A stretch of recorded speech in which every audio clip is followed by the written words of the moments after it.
Ada keputusan KIP Aceh Barat dengan status kami yang belum jelas lah intinya. Kami juga tidak bisa berkomentar terlalu banyak. Samina wa ta'na juga kan semua punya aturan, punya undang-undang. Tapi harapannya mudah-mudahan di sisa waktu kami Partai Gelora Indonesia Aceh Barat khususnya dan seluruh kabupaten kota di seluruh Indonesia tentunya bisa mendaftar, diterima menjadi peserta pemilu 2024 insyaallah. Demikian. Ini yang menjadi kendalanya apa nih sehingga tidak terima? Kendalanya kita belum semua data masuk ke Silon.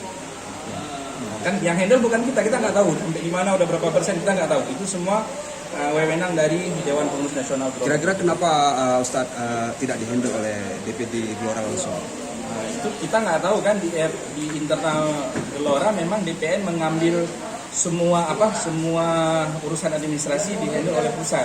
Mungkin tujuannya supaya nggak ada yang di sini nggak jalan, nanti di sana nggak jalan, tapi ternyata saat dihandle oleh pusat ada kendala seperti ini, saya juga nggak bisa berkomentar terlalu jauh.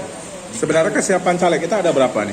Kita kalau persiapan caleg di Aceh Barat full, ke-55 DP lengkap 25 caleg.